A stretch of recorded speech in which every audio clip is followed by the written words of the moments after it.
We continue now at the top of Daf Lamed Beis Amid Beis Meseches Avodah Zarah. This is Avodah Zarah Daf 32b. On the previous Amid, the Gemara brought a brisa which said that when it comes to oros levuv, and those are hides where they have a tear by the heart, so if there's a little bit of blood, that indicates that it was torn when the animal was alive to take out the heart. That indicates that this was used for service of Avodah Zara, and then it's usher.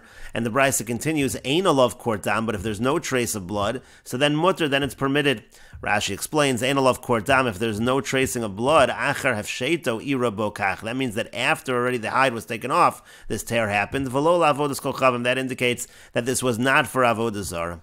And the Gemara says, Amar Rav Huna. Rav Huna says, Lo shanu ela shalom malchu. That's only true if they didn't salt it. Meaning to say, if you see no blood, we say it's permitted only in a situation where they didn't salt it. Avol malchu, but if they salted it, so then asr, then actually it's forbidden. We have to be strict because ema malchu haverasa.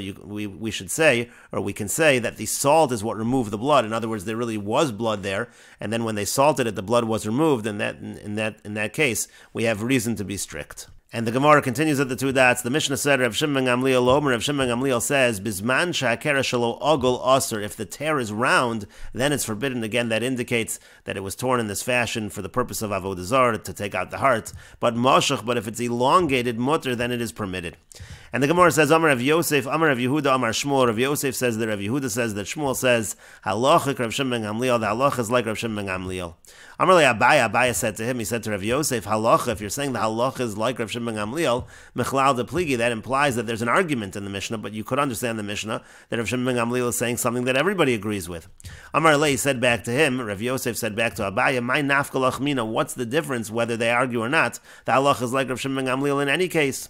Amar le, so Abai responded to him, Gemara Gemur Zemur Tetehei is the Gemara that we're learning. That tradition, is it just supposed to be a song, meaning to say that we do need to find out what exactly is happening in the Mishnah.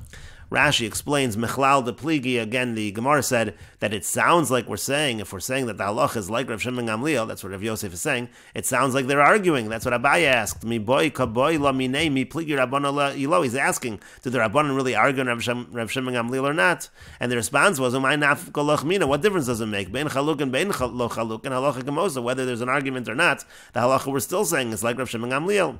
So Amar le, Gemara Zemur Tetehei. So Abaye said to Rav Yosef, should the Gemara be like a song? Bit to me, it's like a question and wonderment. Abaya Talmido shel Rav Yosef. Abaya was the student of Rav Yosef. He's saying to Rav Yosef,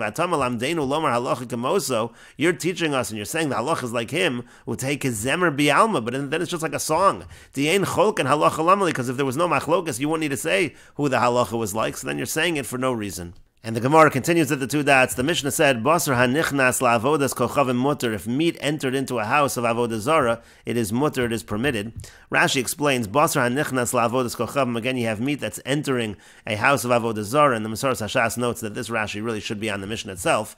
She'ovid kochavim rotze lahachniso. The Ovid kochavim wants to bring it in, mutter bahana. So then it's mutter to get benefit. Im nizar Yisrael litlo im knisaso kodem she'akrivu oso. As long as the Jew is careful to take it as it's entering, meaning before it's actually offered. If you're going to take that meat before it's offered to the Avodah Zara, so then it is going to be mutter. That's what the Mishnah said. And the Gemara says, Man Tana, so who is the Tana of the Mishnah that says this? Amar Reb Chia bar Abba, Amar Reb Yochanan. Reb Chia bar Abba says that Reb Yochanan says, to look at Rebbe Lazar, it's not like Rebbe Lazar. The Meseches Hashas notes, B'chol Makomos Isa Rebbe Eliezer. In all places, the proper text seems to be Rebbe Eliezer, not Rebbe Lazar. But in any case, the Gemara continues, the Ikar Rebbe Lazar, because if you're going to say that we're following Rebbe Lazar, or Rebbe Eliezer, Ha'amar, but Rebbe Lazar says, Stam machsheves ovad kochavim la'avodas kochavim, that in general we have to assume that the machshava, the intentions of the ovad kochavim, are for Avodah Zara, meaning all the way at the time that the animal was slaughtered already, you'd have to assume it was for Avodah Zara, and you'd have to prohibit it. You wouldn't be allowed to say it's mutter. That's why it seems that the Mishnah is not following Rebbe Lazar. And Rashi explains, Man Tana, who is the Tana of our Mishnah, the Basar ovad kochavim mutter bahana, that the meat of the idol worshipper is mutter bahana, because again, our Mishnah is only prohibiting it once it was brought into the house of idol worship and actually offered to the Avodah Zara, but before that it is mutter. So who's the author of our Mishnah? And again, the Gemara said it's not like Rebbe Lazar, because Rebbe Lazar would say, Stam machsheves, that in general the intention of the idol worshipper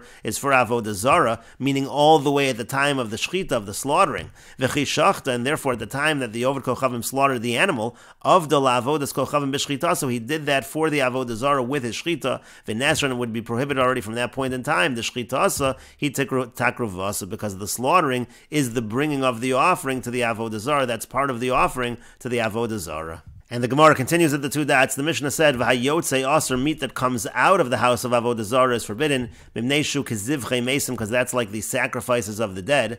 And the Gemara explains my time and what's the reason it's prohibited. I efshar deleka tikroves avodas kochavim. It's impossible that there wasn't an offering, that it wasn't involved in an offering to the Avodah Zara, and that's why it's aser. And the Gemara says, "Moni, who is the author of the Mishnah?" Rabbi Yehuda ben Beseira. It's Rabbi Yehuda ben Beseira. The Tanya, as we learned in a brayso, Rabbi Yehuda ben Beseira Omer. Rabbi Yehuda ben Beseira says, from where do we know that the offerings of Avodah Zara are metame ba'oel, they're tame in ohel? Shenemar, as it says in the pasuk, there's a pasuk in Tehillim, vayitzamdu leval peor, they joined Baal Peor, vayochlu zivchei mesim, and they ate the sacrifices of the dead. And so we're comparing Avodah Zara to mesim. Ma meis metame ba'oel, just like a dead body is tame ba'oel, af tikroves avodas kochavim, so too tikroves avodas kochavim, offerings of Avodah Zara, metame ba'oel, they are metame ba'oel, they're metame within a tent. Again, the idea is that if the dead body is within the same tent as the person, then the person is going to become tame, and that's the same idea by Avodah Zara. And Rashi explains, Ma meis metame ba'oel. So here we have an issue of comparison in terms of tumah, but what we're talking about in the Mishnah is actually the fact that it is prohibited to get hana. And so Rashi here says, Umina, so we also learn as follows, from the same source. Ma meis aser b'hana, just like a mace is aser to get benefit, kedegamrinan b'Sanhedrin, like we learn in Sanhedrin, v'tama sham Miriam, sham me'egla rufa. We learn it says sham by Miriam, and then by egla rufa, and egla rufa is prohibited b'hana. We mentioned all of this earlier. After krovas avodas kochavim asur b'hana, so too the offerings of Avodah Zara are aser b'hana, which was again the topic of the Mishnah itself. Again, it said v'hayotze aser. It meant to say that the meat is aser b'hana. And the Gemara continues at the two dots. The Mishnah said, "Aholchin l'tarfus," those who are going to the festivals of Avodah Zara, asurin loses v'loses imam, it's forbidden to do business with them. And the Gemara says, Amar Shmuel says, Ovid kochavim aholech l'tarfus.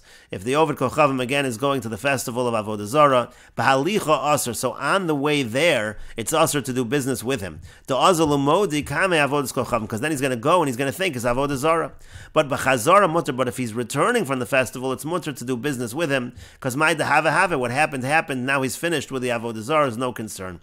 Now, when it comes to a Jew, Yisrael, when it comes to a Jew, aholech l'tarfus, who's going to the festival of Avodah Zara, b'halicha mutter. So actually, when he's going there, it's actually mutter to do business with him, because dil mahadar bey, because maybe he'll change his mind and he won't go. Dil mahadar bey v'lo asel, maybe he'll retract and he won't go. But b'chazara aser, but when he's returning from the festival, it's aser to do business with him. Kevon, because, and we will continue with this discussion in the next video on Daf Lamed Gimel Amud Aleph.